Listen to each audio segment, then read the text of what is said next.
We will start with the prayer.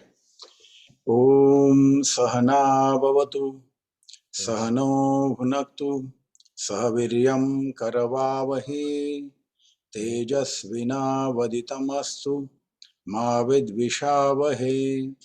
Om Shantihi Shantihi Shantihi.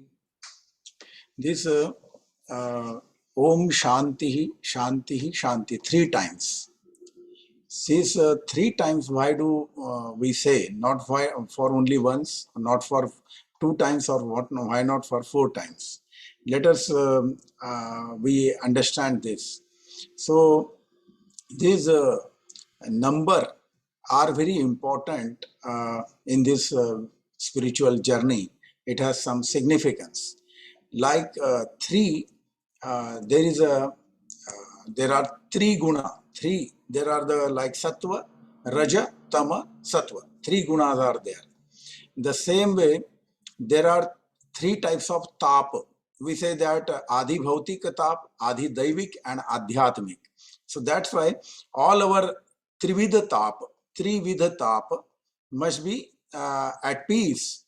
And so we say the Om Shantihi, Shantihi, Shantihi. Our adi bhautik tap, Shantihi, adi daivik tap, Shantihi, adhyatmik tap, Shantihi. We pray to the Lord for the peaceful way of life and experiencing the peace in all these 3 dimensions. So today's Abhanga, it is a number 3, third Abhanga, and we say the Triguna Asara, Nirguna Hesara, Sara Sara Vichara Haripatha. So it has in very, very small words, it has given the definition of Haripatha. What is Haripatha? Haripatha is Sara Sara Vichara, Haripatha. In simplest way, it is very difficult to explain the good, the things which are very deep in nature, which are very much universal in nature, and it needs only the master who can explain these deep and omnipresent and all-time universal truth in very, very small, in short way and easiest way. So this is one of the experience of how the complex things are explained by the masters in a simplest way, and that is the strength. And that is, what is Haripat? It is nothing but the Sara Sara Vichara Haripatha. Sara and Asara. What is mortal and what is immortal? Whatever is covered with the Triguna is all mortal. It is one day it is going to vanish. It is one day it is going to end. But which is across the Triguna, which is a totally the form of Shuddha Sattva Guna, it is always immortal. And we will understand, we will experience it with the life experiences of devotees. We will understand it. The life experiences of those who have already walked on this path of spiritual journey, and when they were in the Triguna, their bhakti was in Triguna, what happened to them, and when the bhakti has crossed the limitations of the Triguna, and it was only the Shuddha Sattva Guna. Across these bindings of this Triguna, influences of the Triguna. So that is Sara and Asara. Sara Sara Vichara Haripatha. So let us understand. We know that in a Treta Yuga, Lankadhipati, the greatest devotee of Lord Shiva this world ever could recognize. What happened to the Lankadhipati? Have you ever experienced or have you ever seen the temples of Lankadipati nearby you? And why it is not there? But in the same way, at the contemporary, in his contemporary time, we can experience Lord Hanuman,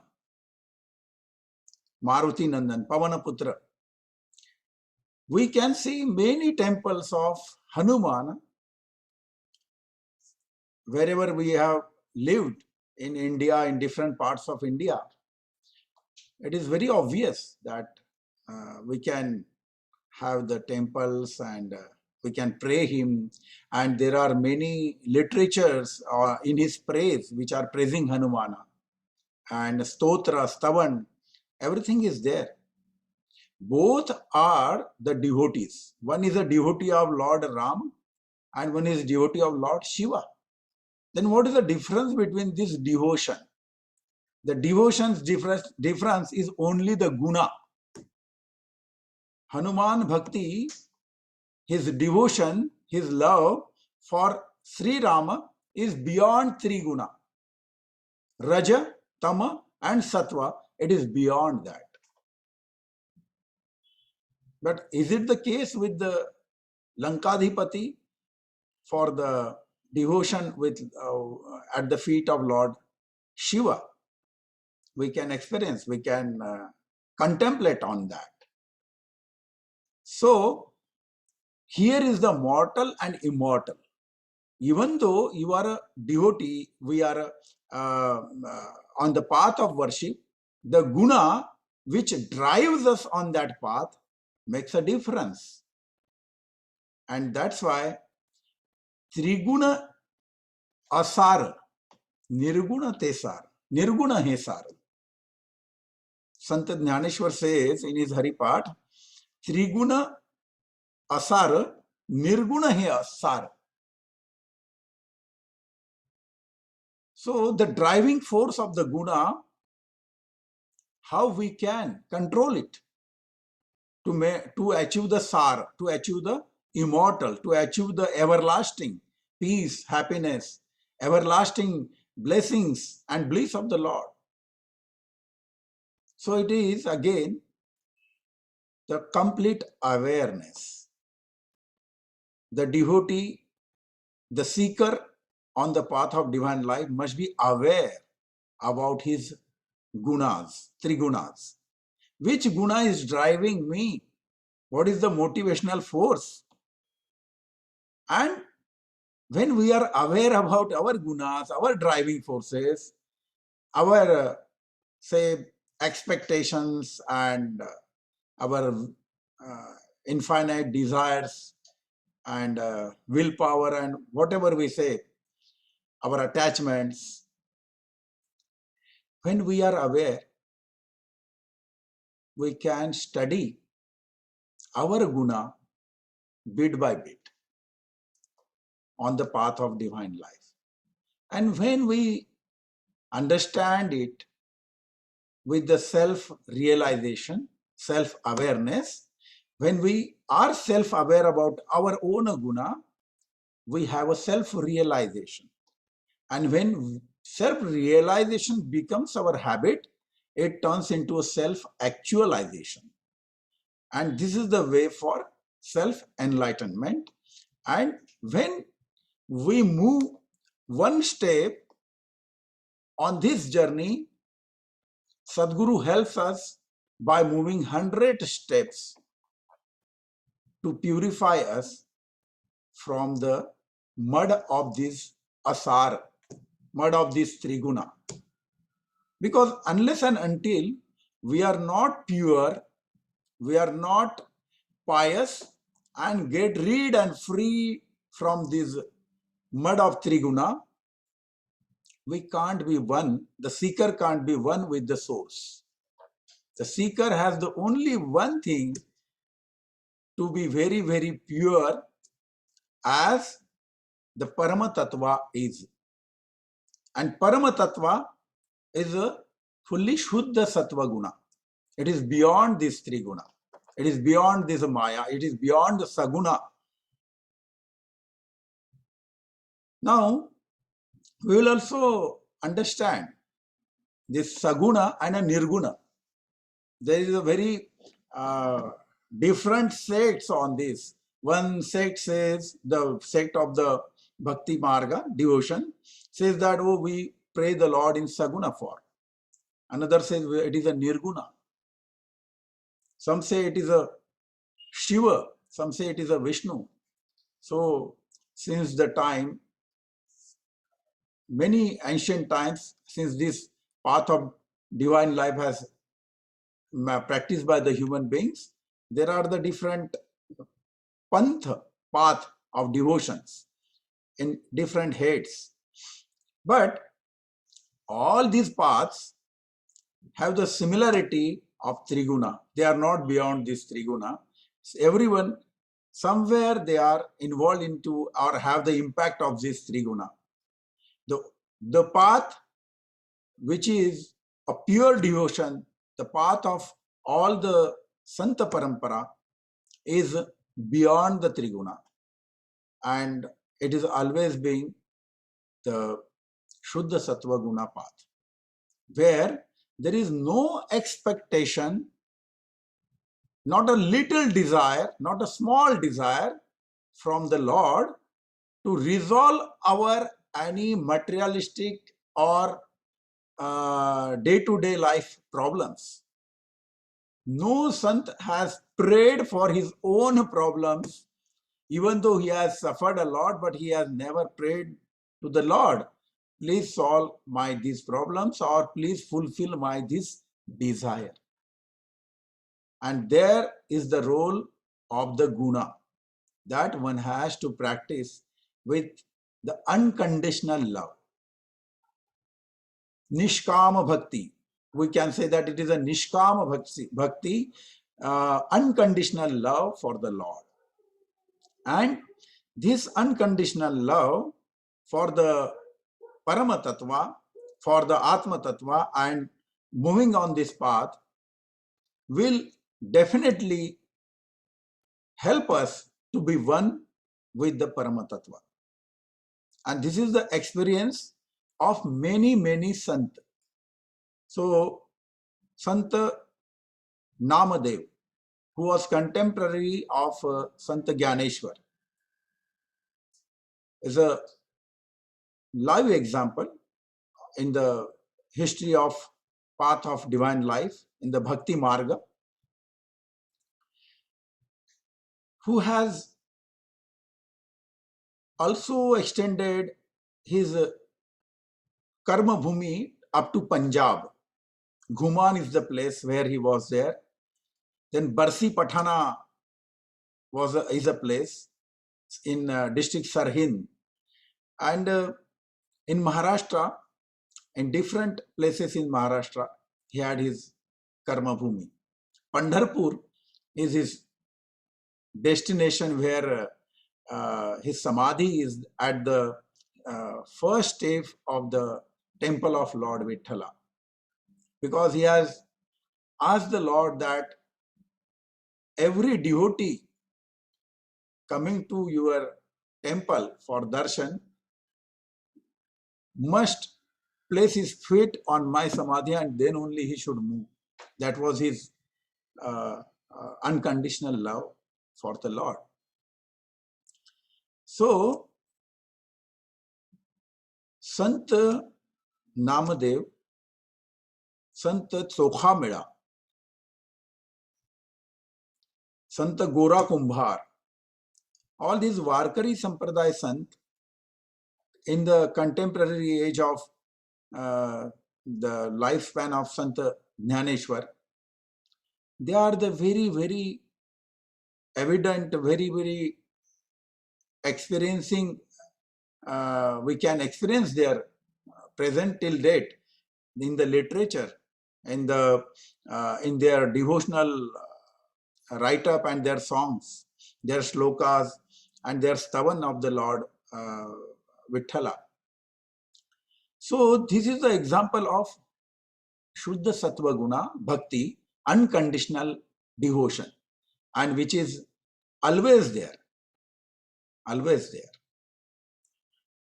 In the same way, during the time of Chhatrapati Shivaji in the 17th century, contemporary Sant Ramdas, Sant Tukaram, nearby the region of Pune, they had their Karma Bhumi. And one can see that still Tukaram is there in his literature, Tukaram Gatha.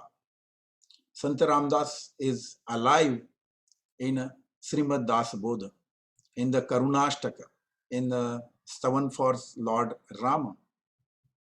And this is the quiet experience of all the seekers of the path of divine life, that they can experience the importance of Nishkama Bhakti, which is always, always immortal, everlasting, and which is the only way for establishing Manavata Dharma.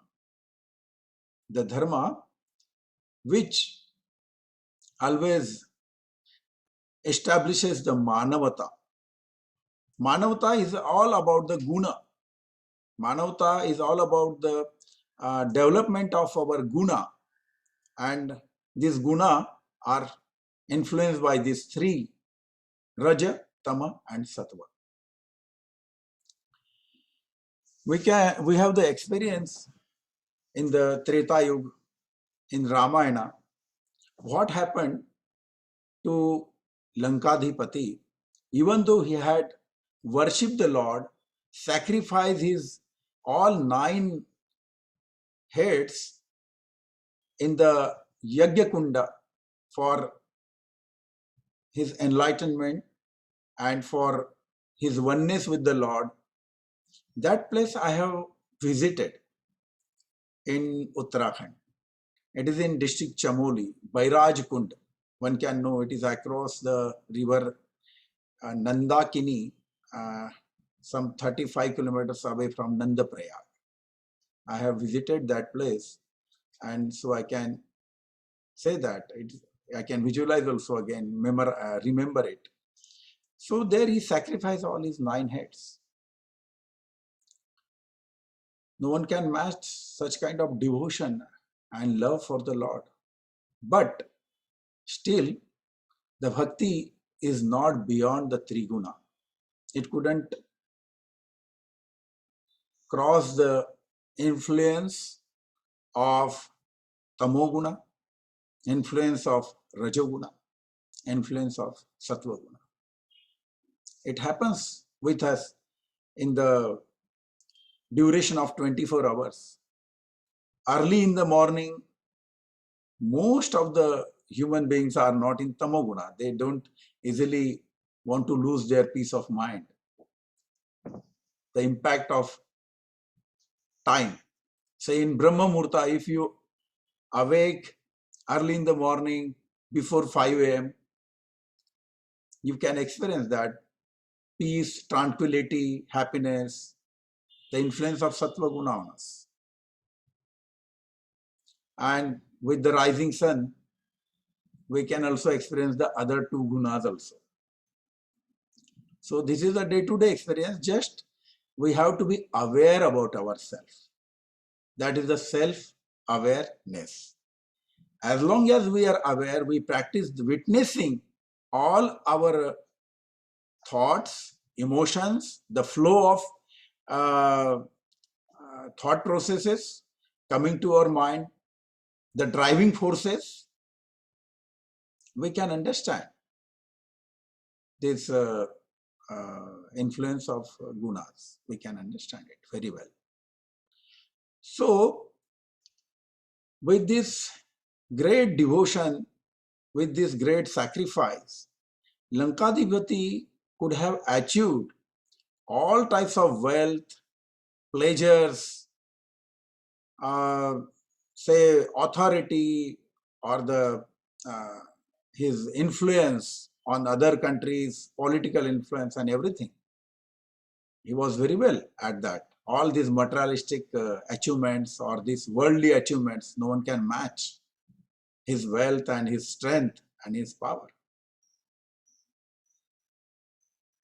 Such kind of materialistic achievements, strength, Hanuman could not achieve throughout his life. But still, we worship Hanuman. Why? He has the temples across India and in the world also, in different places. There are many stavan and stotras praising Lord Hanuman. And no one can match his devotion. Both are devotees. Ravan also is a devotee. Hanuman is also a devotee. Then still there is a difference. That we have to understand just to experience this important shloka. Triguna sara, nirguna he sara. Sara sara vichara, hari pat. So this gives us the sar and asar. What is sar? What is mortal? What is immortal and what is mortal? Samartha Ramdas says, for the seekers of the path of divine life, that heart bharala sansaracha, faida pahava devacha. Heart means there is a like a market. This all sansara is like a market, and there you have to see whose profit we are here. We are working for whose profit. Faida pahava devacha. So whatever is immortal, everlasting, we should work for that, and that is the tattva. Only tattva is immortal. There's whatever we see or experience with our five senses: shabda, sparsha, rupa, rasa, and gandha. These five senses with our five jnanendriya, we say the sensory organs, is all one day is going to vanish. One day it is going to be destroyed. Yad drushtam tad nashtam. Whatever we see, it is going to vanish. It has some limitations, and but we can't see the tattva. It is a atma tattva or parama tattva, or the five tattva, five elements like space, air, light. All these are the five elements. The tattva are everlasting. They have no limitations. The limitations with the only the things, places, creatures, which has always a limitation. So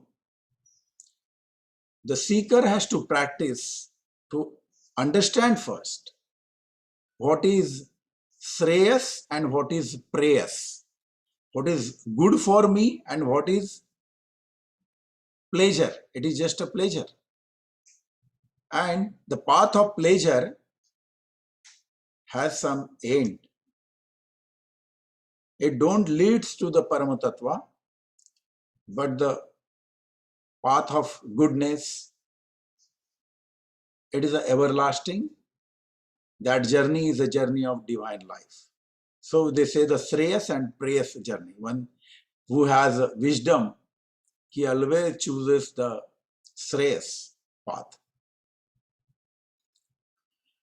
In the same way, what is mortal and what is immortal, when our vivek, we are with our vivek, our consciousness, one can choose the path of immortal. The same way the sar and asar, we can understand that. And that is the quality of the true devotee who has the wisdom of differentiating between the pious things and pleasures.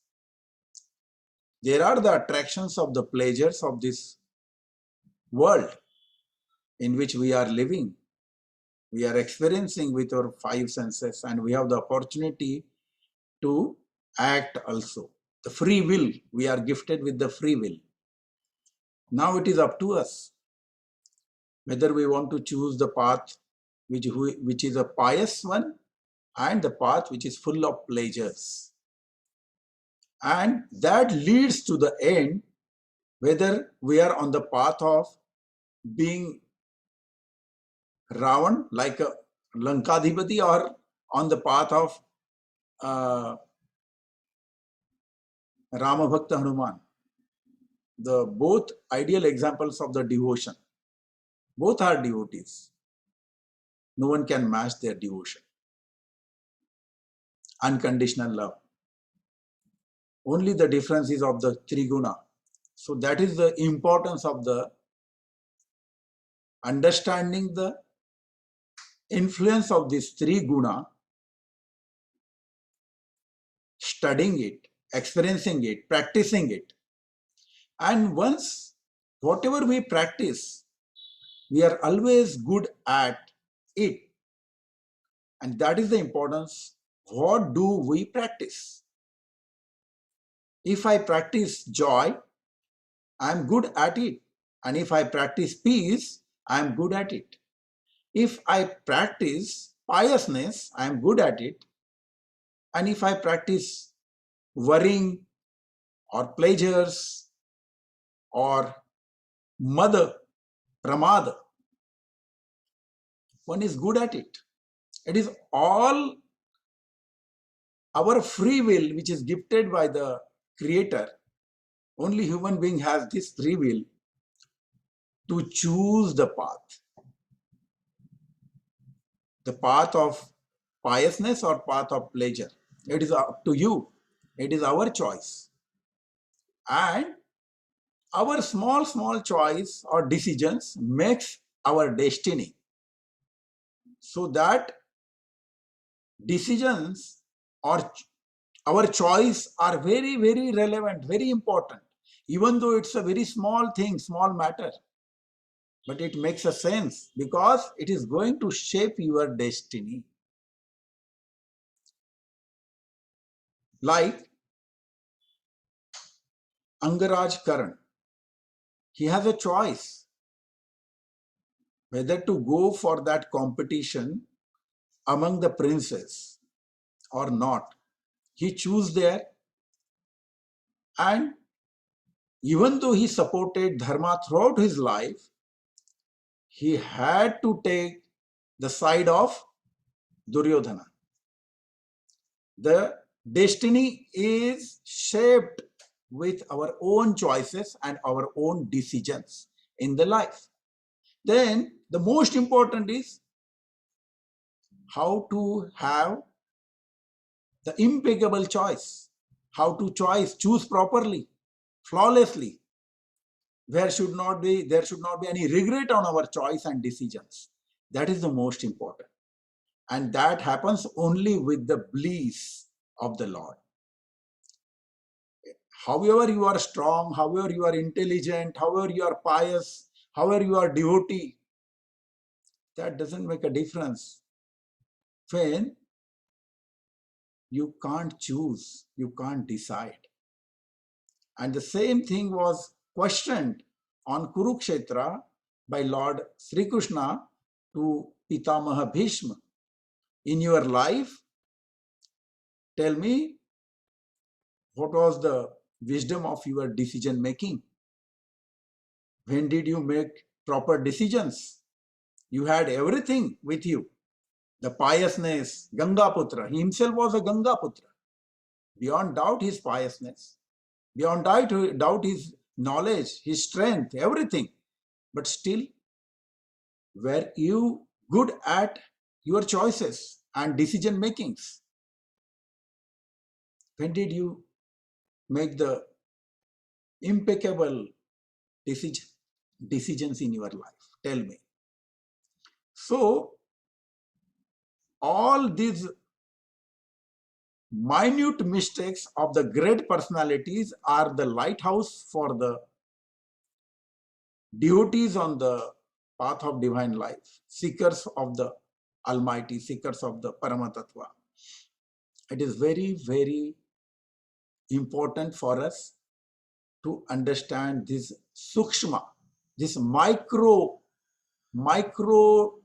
things which can't be seen by eyes, which are beyond the senses, five senses, but they are very, very important for our shaping our destiny, shaping our path of divine life, because they are the experiences of those strong, powerful, pious, and uh, devotees on the path of divine life which has committed some minute mistakes. So we can enlighten our consciousness with their faults, with their mistakes, and with their whatever we can say that they had a choice, right choice. They could have make the better choice. So in the history of mankind, throughout the ages, at all times, at all places, all human beings are under the influence of these three guna. There is not a single human being who can say that I don't have any experience of this guna. Just we have to witness ourselves, our thoughts, our emotions, and the flow.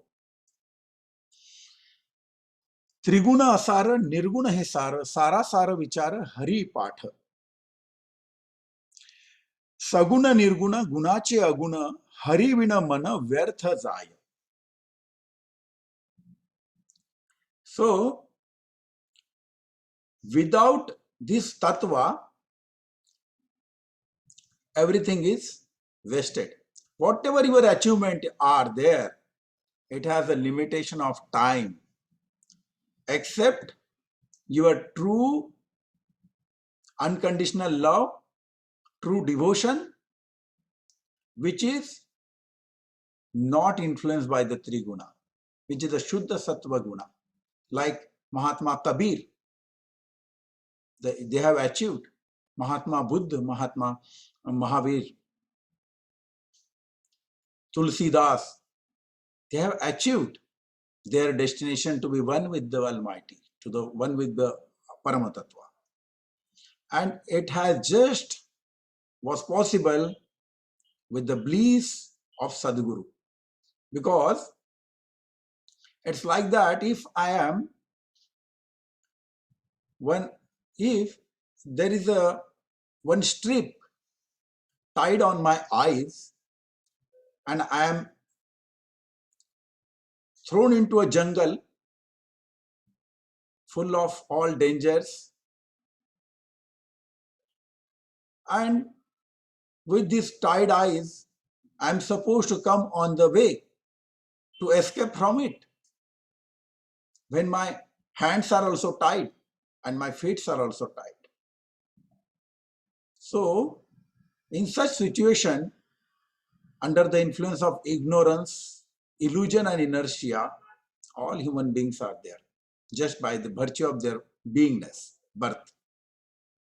It is only the practice, it is only the bliss of Sadguru which untied us, whatever the illusions we have, and he gives us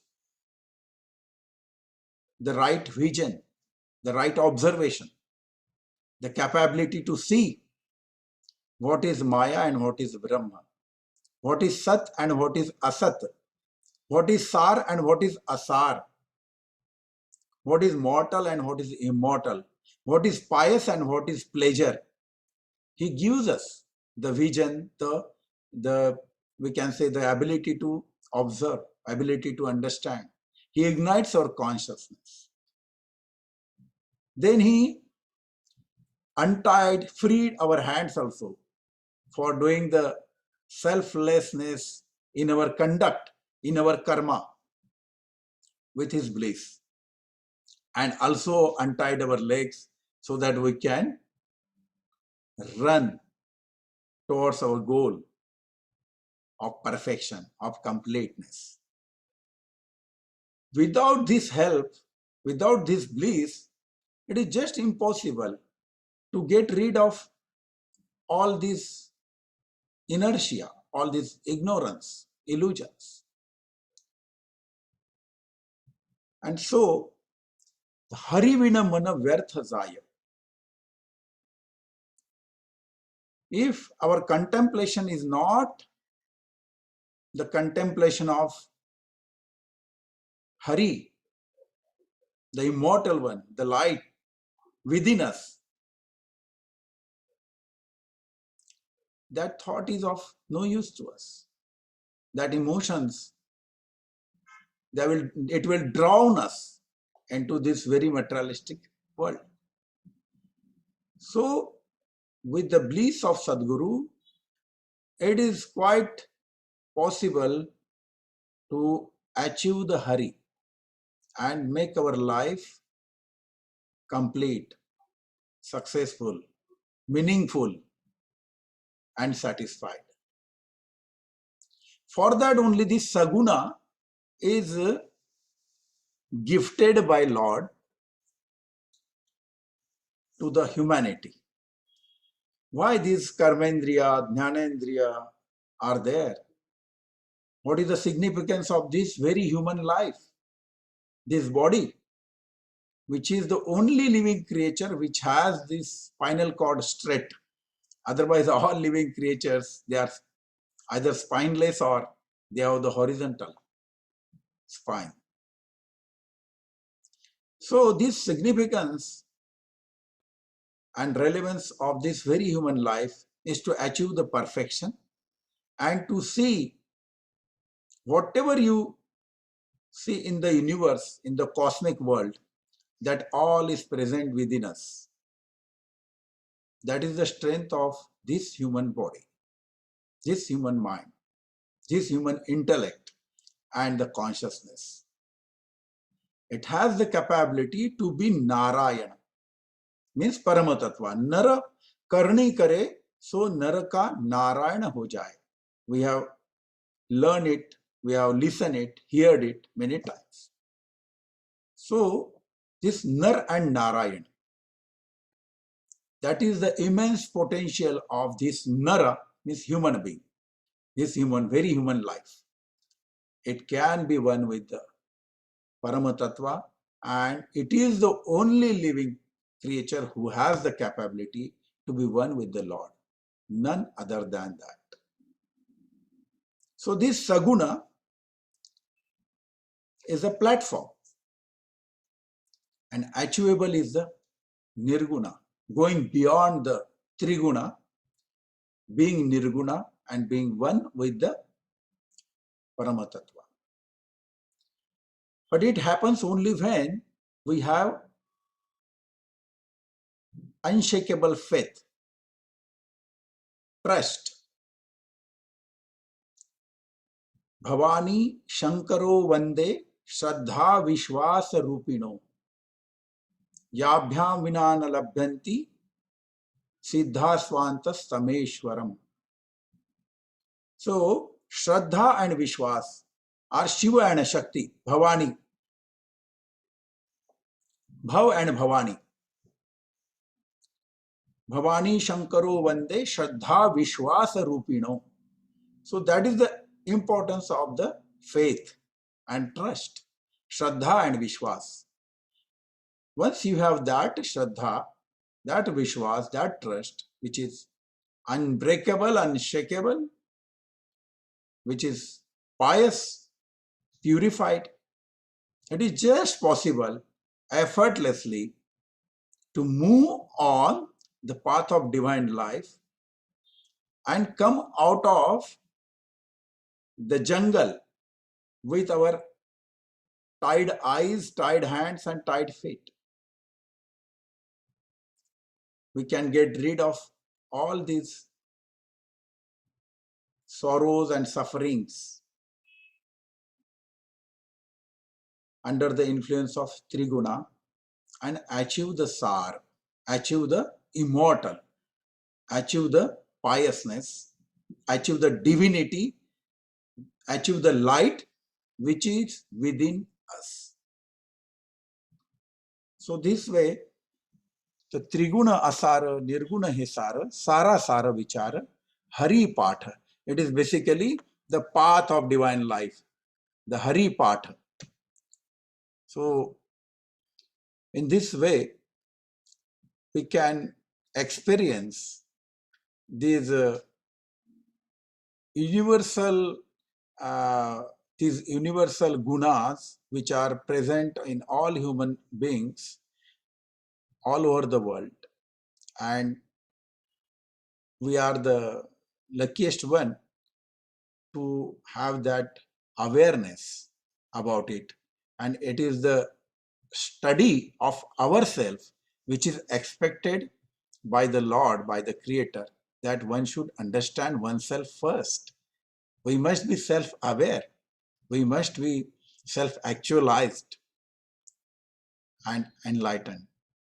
With the bliss of Sadguru, it is possible. And I again congratulate each and every seeker of this path of divine life for patiently listening. If you want to clarify something deep and more, the forum is open for you. One can ask if we want to have some deeper information.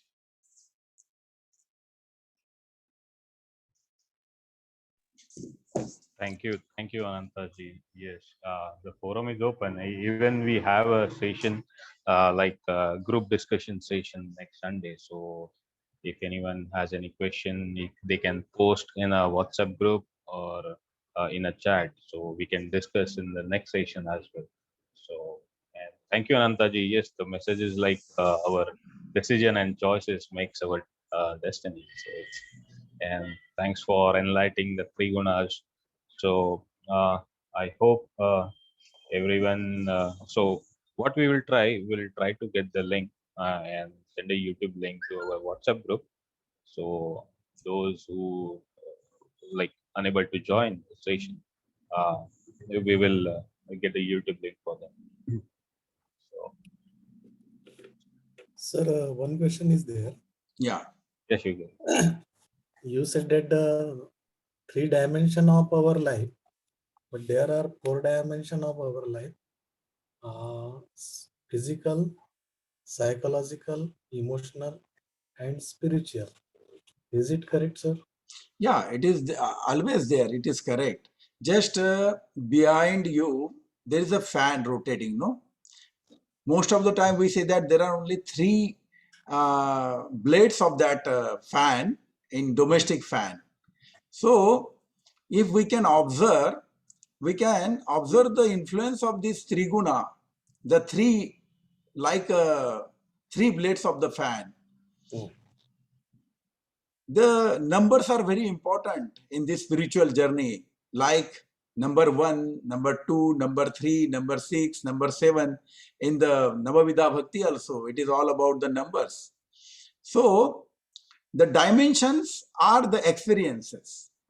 One can experience the more and more dimensions once you are into the depth of this spiritual ocean. But the universal truth is about the triguna, what we were experiencing, how it influences the humanity and the living creatures. Not only humans, it's everywhere in the living creatures. But humans have that capability to be aware of it, to be witnessing it, and to come out of it. And our all dimensions of the life are influenced by this triguna.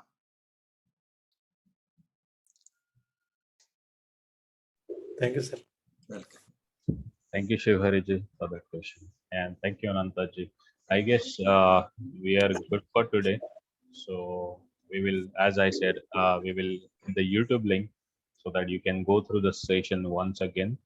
And we will meet next Sunday for our group discussion so that you can ask a question and we can discuss on that question. So yeah, so let's do the closing prayer and we are good for today. हरिः ओम पूर्णमदः पूर्णमिदं पूर्णात् पूर्णमुदच्यते पूर्णस्य पूर्णमादाय पूर्णमेवावशिष्यते ओम शांति शांति शांति.